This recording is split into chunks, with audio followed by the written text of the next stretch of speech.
back to Thoroughbred Weekly. It's time for our Trips and Trap segment, joined now by Andy Serling. And Andy, if you're watching races at Aqueduct this past week, you probably noticed that Inside and Speed was doing very well. Yeah, it was. We had a little hint of it on Monday when we had the Monday card, but Wednesday, Thursday, Friday, Saturday, I should say, I think we had our biggest Inside Speed tracks we've had the whole meet. And too much is made of that in the course of time that the inner plays so much like that, because it doesn't have to play like that. And we've had a very even track, and the Super's done a great job all meet. This week's been kind of tough, so we're going to look to point out a couple horses. Maybe you want to bet back against the bias. Yeah, we're looking for horses that made some kind of run against the bias. I mean, you could make a lot of cases for horses that don't do any running at all, you know, to bet them back next time out. But you'd like to see a horse that showed at least a little something that, you know, you think was affected by the track bias. I agree. You have to find, you want to say, I can throw the last race out. You know, that's basically the thing. Do what I like this horse on his form prior to that race, the race that it ran last time, or did that horse really give me enough that I think the horse is moving forward? And we think we found a couple of interesting examples.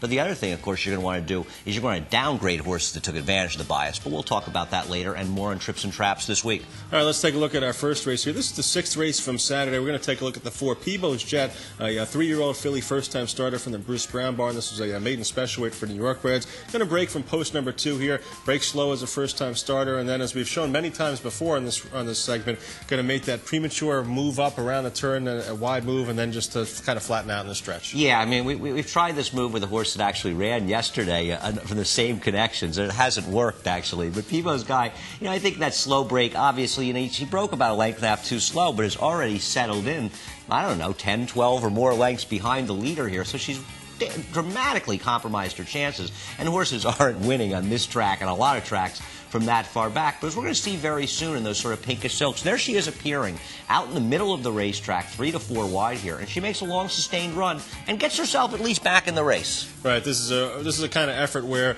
you know, if she broke with the rest of the field and made this kind of run, she'd be right up there with the top flight of horses. And, you know, considering it was her first start out, maybe second time out she's going to improve anyway. But this is a solid run here from a first time starter against the grain of a track. I just think that this horse PEBO'S Jet's going to be a bet back next time out, and because of the fact that she was kind of going to get beat a long way in here, 10 lengths or so, she's going to be a decent price in her next start. Yeah, I agree. I think she will be a decent price. And, you know, it's hard to tell on paper how good this field was. I think the winner improved dramatically off of its debut. So this race might be a little bit better than it looked on paper going in. And maybe PEBO'S Jet's the kind of horse that needs a little drop down. I mean, this was an $8,500 yearling purchase, so running her for $25 or $35 is certainly not a bad move. And I think she'll fit very well in a race like that, especially a fair racetrack and a fair break. But let's take another look at another horse, actually the next race coming up, the 7th race from Saturday. Yeah, this is a $10,000 non-winners of 2 lifetime claiming race, and the 4 BD's Phoenix did win a maiden claimer for New York breds, $15,000 back on January 24th. He's also the number 4 here, breaking from the 4 post this time out. Going to break slowest out of the group in here, and then you're going to see BD's Phoenix make a rush up around the far turn, about 4 or 5 wide, just the kind of move that you have no chance to win on over tracks that are playing speed and inside. Absolutely. I am really interested in this horse, BD's Phoenix, going forward. I mean, steady sort of out of the gate. Jorge Chavez is riding BD's Phoenix and immediately has compromised chances. But this horse spends the entire race chasing on the outside and then gets fanned out really wide into the stretch. And BD's Phoenix actually interests me a little bit in that he came off a layoff in his last start, about a couple-month layoff. And even though it was a pretty slow and not that strong a maiden race that he won, I liked the way he ran in that race. And then I see this effort. He's against the track. He lost by over 10 lengths. I think he's going to be an interesting horse next time. I agree, and you can see that we were talking about before. You want to bet against horses that were, that were aided by the bias on the inside. Well, Doc Can Do, the number 9 horse here, is the prime example of the horse you want no part of next time out on a fair track. And you're going to see the 4 horse in here, BD's Phoenix, make this wide move under George Chavez, under the blue cap and the yellowish blue silks all the way on the outside. I agree, and there he gets fanned out into the 6th path. I mean, but he's already spent the race chasing on the outside, so even without being fanned out like this, I would certainly upgrade him dramatically. I also thought Miller's Mint, the 10 horse in this race, who ends up finishing 4th, he had a sort of unenviable position of chasing on the outside the whole way around the track. And while